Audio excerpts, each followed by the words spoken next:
जय हिंद दोस्तों। मैं गौरव शर्मा आपका यूट्यूब चैनल पर फिर से एक बार स्वागत करता हूं।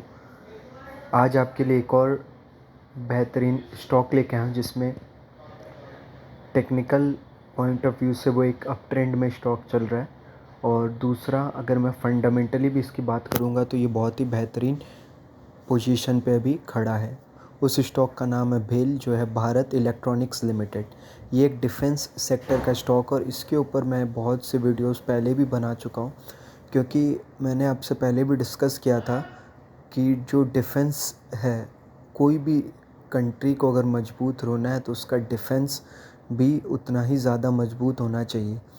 तो डिफेंस सेक्टर से रिलेटेड ये स्टॉक है जो इक्विपमेंट्स बनाता है डिफेंस से रिलेटेड। तो आज हम इसके ऊपर टेक्निकली बात करेंगे और फंडामेंटल भी इसका देखेंगे।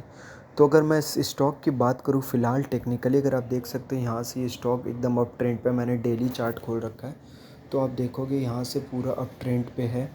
और एक आपको दिख रहा होगा यहाँ पे इसने डब्लू पैटर्न बना के एक ब्रेकआउट दिया था जब अपना नेक लाइन पे, और उसके बाद अच्छा खासा ये अप ट्रेंड पे स्टॉक चल रहा है। तो अगर और मैं इसके अगर और भी लॉन्गर टाइम फ्रेम पे भी जाऊँ, वीकली टाइम फ्रेम पे भी जाऊँ, तो आप देख सकते हो स्टॉक हायर हाई बना के, ये पहला हायर लो, फिर ये दूसरा, फिर उसके बाद कंटिन्यूसली हमें एकदम रैली देखता हुआ दिख रहा है। यहाँ एक इनडिसिसिव कैंडल आपको दिख रही होगी, ये वाली रेड कलर की, और उसके बाद फर्दर और ये वापस ऊपर ही गया। तो यहाँ से क्लियर हो गया कि यहाँ तक आने के बाद, अगर इस कैंडल तक आने के बाद यहाँ पे मार्केट थोड़ा सा इनडिसिसिव हो गया था, जहाँ पे बायर और सेलर दोनों में कोई भी जीत नहीं पाया। बट उसके बाद जो ये दूसरी कैंडल बनी ग्रीन, और ये इसके ऊपर क्लोज हुई, तो इससे ये इंडिकेट हो गया कि लास्ट में बायर फिर उसके बाद में जीत गए। तो अब यहाँ से हमें और फर्दर इसमें अप ट्रेंड आता हुआ दिखेगा। जो 300 का लेवल है, एक साइकोलॉजिकल लेवल है जिसको ये स्टॉक ब्रेक करेगा। अभी अपने ऑल टाइम हाई पे भी चल रहा है, तो जैसे ही ये 300 के लेवल को ब्रेक करेगा तो हमें इसमें फर्दर और अपसाइड देखने मिलेगा। करीबन यहाँ से हमें और 15 से 20% तक का अपसाइड देखने मिल सकता है। तो ये इसका साइकोलॉजिकल लेवल रहेगा 300, जिसको ब्रेक करने में थोड़ा सा हमें टाइम ले सकता है स्टॉक। बिकॉज जैसे आपको 100, 200, 300, 400, 500, 1000, ये सब साइकोलॉजिकल लेवल होता है जिसको मार्केट इजीली ब्रेक नहीं करता है। बट वो वहाँ से ब्रेक करने के बाद हम फर्दर रैली और एक्सपेक्ट कर सकते हैं। यहाँ से करीबन 15 से 20% का और हमें उछाल देखने मिल सकता है। तो अगर मैं स्टॉक के टाइम फ्रेम के अकॉर्डिंगली बात करूँ तो हर एक टाइम फ्रेम में स्टॉक अप ट्रेंड में है, क्योंकि ये अपना ऑल टाइम हाई पे चल रहा है अभी। पहली बात ये, और बहुत टाइम से ये स्टॉक एक रेंज बाउंड पे था बेल, बट उसके बाद से हमें इसमें अप ट्रेंड अब देखने ही मिल रहा है। क्यों? क्योंकि गवर्नमेंट के द्वारा इसको बहुत से ऐसे ऑर्डर्स मिल रहे हैं जो फंडामेंटली कंपनी के रिज़ल्ट पे इम्पैक्ट कर रहे हैं। मतलब रिज़ल्ट, उससे कंपनी का प्रॉफिटेबिलिटी बढ़ रही है, जो हम अभी आगे बात करेंगे। एंड इससे हमें स्टॉक के परफॉर्मेंस में भी रिज़ल्ट दिख रहा है। तो अगर मैं स्टॉक की बात करूँ, लास्ट 10 ईयर में 600% का रिटर्न है, 660%, और 5 साल में 87% का, जो ये थोड़ा अंडर परफॉर्म कर रहा था पिछले अगर 5 साल की बात करूँ। बट पिछले 2 साल में अगर देखो तो 163%, और 6 महीने के अंदर अगर मैं बात करें तो 45% के आसपास तक का हम स्टॉक ने रिटर्न दिखाया है।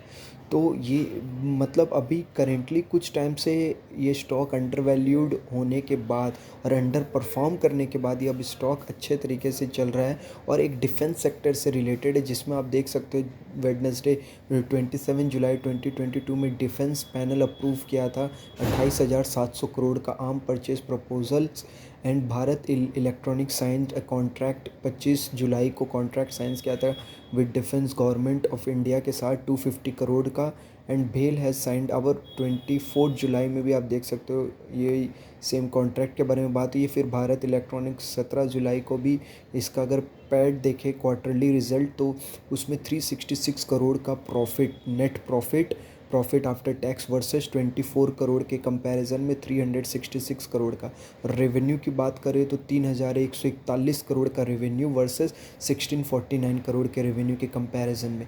तो स्टॉक कंटिन्यूसली अब अच्छा परफॉर्म करता हुआ दिख रहा है। अदर डिफेंस सेक्टर से रिलेटेड जो भी स्टॉक्स हैं उसके कंपैरिजन में मैंने भेल को पहले भी अच्छा बताया था जब ये 60-70 के भाव पे था, और 100 रुपये के भाव पर, 120 रुपये के भाव पे भी इसको अच्छा बताया था। सारे वीडियोस के लिंक डिस्क्रिप्शन में शेयर कर दूंगा। और आज भी ये स्टॉक मैं आपको अच्छा बता रहा हूँ, अभी भी ये स्टॉक में बहुत पोटेंशियल है करंट भाव से आपको अच्छा खासा रिटर्न यहाँ से दिखाने का। अगर फंडामेंटली भी बात करूँ स्टॉक की, तो सबसे इम्पोर्टेंट है कंपनी के पास कैश है 5,000 करोड़ के आसपास का, जिसके वजह से कंपनी की मार्केट कैप तो 70,000 करोड़ के आसपास की जो मार्केट वैल्यू है, बट एंटरप्राइज वैल्यू 65,000 करोड़ की है। तो 70,000 करोड़ की 70,929 करोड़ की मार्केट कैपिटलाइजेशन है, बट एंटरप्राइज वैल्यू है 65,921 करोड़, बिकॉज कंपनी के पास 5,000 करोड़ के आसपास का कैश है। और सबसे बेहतरीन बात, कंपनी के पास डेट जीरो है। और इससे अच्छा बात क्या हो सकता है फ्रेंड, क्योंकि जब भी कोई डाउन टर्न आता है मार्केट में, अगर कोई भी इकोनॉमिकल क्राइसिस कुछ भी आता है, तो सबसे पहले वही कंपनी बिखरती है और प्रॉब्लम में आती है जिसके ऊपर डेट हाई हो। बट यहाँ सबसे इम्पॉर्टेंट, कंपनी पे ज़ीरो डेट और कैश बैलेंस भी बहुत अच्छा है कंपनी के पास। आरओई, आरओसी और प्रॉफिट ग्रोथ की बात करूँ तो वो भी बेहतरीन है। और एक सबसे इम्पॉर्टेंट चीज़, ये बेसिक चेकअप है जो आप कर सकते हैं। जैसे हम भी कई डॉक्टर के पास बीमार होते जाते हैं, तो डॉक्टर जो नॉर्मली अपनी हमारी नर्व्स चेक करता है, जो बेसिक चेक है वो फॉलो करता है। तो ये फंडामेंटल एनालिसिस का भी बेसिक चेक है। बट मैंने बहुत से ऐसे जने को देखा जो ये बेसिक चेक में भी फेल्ड हो जाते हैं। ऐसे ऐसी कंपनियों का स्टॉक लेके रखते हैं जो प्रॉफिटेबल भी नहीं है, लॉस मेकिंग और continuously year on year loss कर रही, बट वो मार्केट में भी एक हॉट स्टॉक बना हुआ। हॉट स्टॉक मतलब उसका ज़्यादा चर्चा हो रहा है और उस वजह से वो न्यूज़ पे भी दिख रहा है, सब जगह दिख रहा है। उसकी वजह से वो बाई कर लेते हैं और लास्ट में फंस जाते हैं। अगर मैं यहाँ कंपनी की प्रॉफिट आफ्टर टैक्स की बात करूँ, नेट प्रॉफिट की बात करूँ, तो देख सकते हो आप 2018 में 1400 करोड़, फिर 1900 करोड़ 2019 में, 2020 में थोड़ा डाउन दिखा, फिर 2021 में 20,000 करोड़, फिर मार्च 2022 में 2300 करोड़। तो प्रॉफिट में भी हमने कंटिन्यूसली ग्रोथ देखा है और ये प्रिडिक्टेबल है। जब भी हम देखते हैं कोई बिज़नेस 4 साल 5 साल में कंटिन्यूसली ग्रोथ दिखा रहा है, तो वो एक प्रिडिक्टेबल रहता है कि हाँ आने वाले टाइम में भी अब हमें ये इस तरीके से प्रॉफिट में ग्रोथ होगा। अगर कोई कंपनी का आप देख रहे हो कहीं पे 100 करोड़ का प्रॉफिट किया एक ईयर, फिर उसके बाद 50 करोड़, फिर उसके बाद 70 करोड़, फिर उसके बाद 20 करोड़, ये एक अनप्रेडिक्टेबल, और इस कंपनी में, ऐसी कंपनी में तो हमें दूर रहना चाहिए। अगर आप एक नॉर्मल सीधा साधा इन्वेस्टर बनना चाहते हो जो ज़्यादा पचड़े में नहीं पड़ना चाहता, ज़्यादा झमेले में नहीं जाना चाहता, तो उस कंपैरिजन में आपको ईजिली वैसी स्टॉक ही चुनना है जिसके प्रॉफिट ग्रोथ कंटिन्यूसली इंक्रीज़ होते जा रहा है। और सेकंड, ये मार्केट मांगता है डिसिप्लिन। और जगह पे आप देखोगे अदर फील्ड में अगर आपको काम करना है तो आपको इंथुजियाज़म की ज़्यादा ज़रूरत है। जितना ज़्यादा इंथुजियास्टिक हो गया आप, उतना अच्छा। बट इस मार्केट में आपको इंथुजियाज़म नहीं चाहिए। अगर वो आप चाहोगे तो आप सारा वो अगर आप लाओगे अपने अंदर, ज़्यादा उत्तेजित होगे, तो वो आप अपना पैसा खो बैठोगे। तो यहाँ डिसिप्लिन चाहिए, कामनेस चाहिए। और डिसिप्लिन, अगर आप इन्वेस्टर हो तो हर मार्केट कंडीशन में आपको डिसिप्लिन बना लेना है कि कंटिन्यूसली हमें पैसा इन्वेस्ट करते रहना है, कुछ ना कुछ अमाउंट जो है एसआईपी करते एज ए डिसिप्लिन्ड इन्वेस्टर की तरह आपको डालते रहना है। तो तब तो यही एक डिसिप्लिन का होता है। और दूसरी बात है फ्रेंड्स, अगर आप करंट भाव पे चाहो तो स्टॉक पे इन्वेस्ट कर सकते हो। यहाँ से आपको अभी भी 15% के आसपास तक का रिटर्न देखने मिल सकता, बट ये आपका सोली डिसीजन रहेगा। मैं आपको एज ए एजुकेशनल पर्पज़ ये वीडियो मैंने आपके लिए बनाई है।